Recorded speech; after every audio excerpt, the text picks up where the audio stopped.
नमस्कार दोस्तों, स्वागत है आपका हमारे चैनल वर्ल्ड ऑफ हैप्पीनेस में। हमेशा की तरह इस बार भी सनातन धर्म की एक बहुत ही अच्छी जानकारी आपके बीच में लेकर मैं फिर से आया हूँ। मंदिरों में जो गुंबद बनाए जाते हैं ऊपर, गुरुद्वारों में आपने देखा होगा, मंदिरों में भी देखा होगा, और जो घंटा होता है मंदिर के अंदर, उसका यूज़ क्या है? क्या भगवान बह रहे हैं जो उसको मैं घंटा बजा के सुनाना है? क्या जो भगवान के ऊपर जो छत बनाई जाती है वो सीधी क्यों नहीं होती जैसे हमारे घरों में होती है? तो भगवान को जो है एक ऐसे जो त्रिकोण टाइप की जो है एक जो छत होती है, उसके पीछे क्या विज्ञान है? कभी आपने सोचा? कभी आपने सोचने की कोशिश करी कि उसके ऊपर एक लोहे की एक नुकीली सी एक चीज़ क्यों लगाई जाती है? हम जब भी नए नए मंदिर बना रहे हैं और हर मंदिर में जो है उसी प्रकार के गुंबद भी हम बनाते हैं, पर हमें ये नहीं मालूम कि वो गुंबद वास्तव में बनाए क्यों जाते हैं। दोस्तों एक्चुअल में जो मंदिर होते हैं वो सिर्फ ध्यान करने के लिए बनाए जाते थे, ताकि अपने घर के माहौल से थोड़ा दूर हम शांत बैठकर जो हैं अपनी मेडिटेशन कर सकें, इसलिए मंदिर बनाए जाते थे।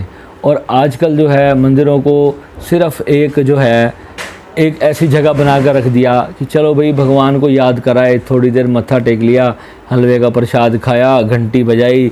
और आजकल तो जो लोग बाहर से आते हैं यूं ही अपना बाइक चलाते चलाते ही मंदिर के बाहर यूं कर देंगे, प्रभु जी जय श्री राधे, जय श्री राम, यूं ऐसे छाती पे हाथ लगा के बड़े स्टाइल से, बड़े स्टैंडर्ड से उसको ऐसे करेंगे जैसे कि बहुत बड़ा महान काम कर दिया हो। भगवान ने देख लिया, हाँ भाई अब ये बंदा आया जी मत्था टेक के, चल भाई इसको आज इतने पैसे दे देने, आज इसका काम बन गया, इसका वीज़ा लगवाना है, वो सारे काम जो हैं इसके हमने कर देने हैं।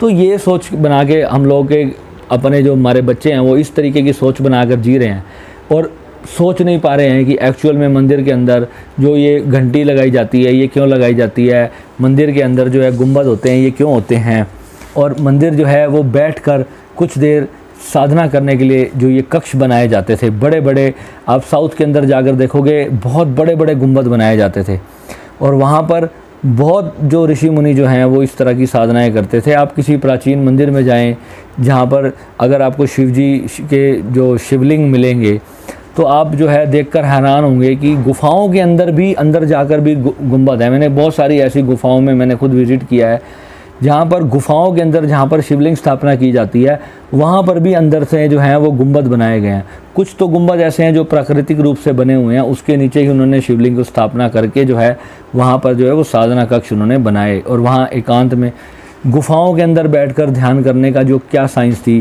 कि गुफाओं के अंदर ही क्यों ध्यान करते थे पहाड़ों के ऊपर जा कर के। अब इसके बारे में आपको पूरी विज्ञान बताता हूँ। इसके अंदर दोस्तों क्या होता है, जब हम पहाड़ के ऊपर जाते हैं, आप कभी भी इसको आजमा लें।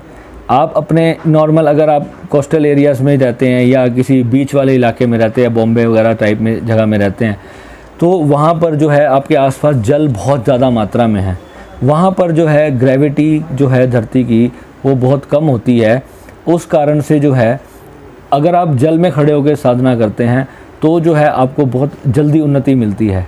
और जो पहाड़ के ऊपर जो इलाके हैं जैसे कि शिमला हो गया, कुल्लू मनाली हो गया, धर्मशाला हो गया, इस तरीके के जो शहर हैं, आप वहाँ जा कर के अगर आप किसी मंदिर में बैठ कर के कुछ देर आप ध्यान करने की कोशिश करें तो आप देखेंगे वहाँ पर आपको एक सन्नाटे के अंदर एक ध्वनि आपको सुनाई देगी। अगर वहाँ पर बिल्कुल सन्नाटा चल रहा है, अगर पिन ड्रॉप साइलेंस में अगर आप बैठे हैं तो वहाँ पर जो है एक ध्वनि आपको बहुत तेज़ सुनाई देगी।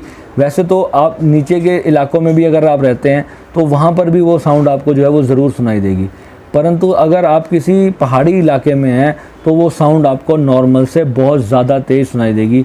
अगर ध्यान में एंटर होने के लिए अगर आपको नॉर्मल तौर पे 30 to 40 मिनट्स लगते हैं तो आप इतनी ऊंचाई वाले स्थानों पे सिर्फ 10 से 15 मिनट के अंदर उतनी ही अचीवमेंट को प्राप्त कर लोगे, उतने ही गहरे ध्यान में बहुत आसानी से आप उतर जाओगे। तो दोस्तों ये जो मंदिर होते हैं इसके ऊपर जो गुंबद होते हैं इनका भी अब वैज्ञानिक कारण बताता हूँ। जो नेचर है, जो ब्रह्मांड है, वह ऊर्जा से बना है और जब जहाँ पर इसको पिरामिड शेप के अंदर जो गुंबद बनाए जाते हैं, ये गुंबद जो होते हैं ये ब्रह्मांड से पॉजिटिव लाइट को, पॉजिटिव एनर्जी को अंदर की ओर खींचते हैं। जिस एनर्जी के अंदर हम बैठते हैं और वहाँ बैठकर जो है अगर हम बैठकर ध्यान करते हैं तो जो हमारे विचारों के जो थॉट्स जो दिमाग के अंदर हमारे खचर पचर बहुत कुछ चलता रहता है वो बिल्कुल शांत हो जाता है।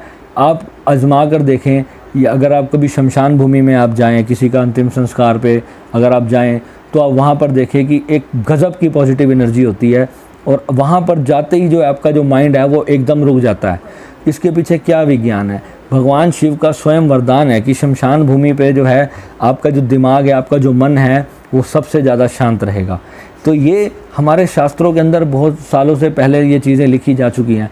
आजकल जो है हम अपने दिमाग को इतना तेज़ चला रहे हैं कि शमशान में बैठकर भी जो है हम कुछ ना कुछ सोचने लग जाते हैं। पर अगर हम अकेले शमशान में चले जाएंगे, अगर हमारे साथ 10, 5, 20 लोग ना हों, तो जो है शमशान के अंदर बहुत ही बेस्ट प्लेस अगर मैं जिसको कहता हूँ मेडिटेशन करने के लिए, वो शमशान है। शमशान में शिव जी का मंदिर ज़रूर होता है। आप शमशान के मंदिर में जाएं और वहाँ पर सुबह के समय शिव जी के वहाँ पर जाकर आप बैठ जाएं, और नहा धोकर आप अच्छे से फ्रेश होकर जाएं, और वहाँ बैठकर आप सिर्फ 30 मिनट्स का संकल्प करें। कोई मंत्र आपको जपने की ज़रूरत नहीं है, सिर्फ आप, ये ज्ञान मुद्रा होती है, इसको ज्ञान मुद्रा बोलते हैं। इस तरीके से जो है घुटनों पर अपने दोनों हाथ रख के आप आराम से बैठ जाएं, और 30 मिनट्स तक वहाँ की जो साउंड्स हैं, आसपास जो भी पशु पक्षी की जो आवाज़ें आ रही हैं, अगर किसी आसपास का कोई भी शोर, अगर कोई भी ध्वनि आपको आ रही है, सिर्फ उस ध्वनि को आप आराम से सुनते रहें। इतनी गज़ब की मेडिटेशन लगेगी।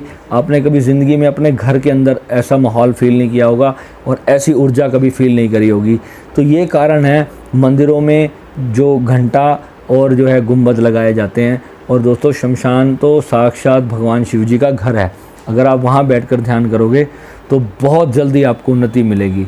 धन्यवाद। आप इस वीडियो को शेयर करें ताकि ये जानकारी जो है हमारे सभी हिंदू भाइयों को मिले, और सभी जो लोग हैं कम से कम अपने दिन में 24 घंटे में से 30 मिनट तो अपने परमात्मा को दें, ताकि जो है हमारा जो ये सच्चा और बड़ा कीमती ज्ञान है वो दुनिया तक पहुंच सके, और सभी जो हैं मस्ती में भोले बाबा की रह सकें।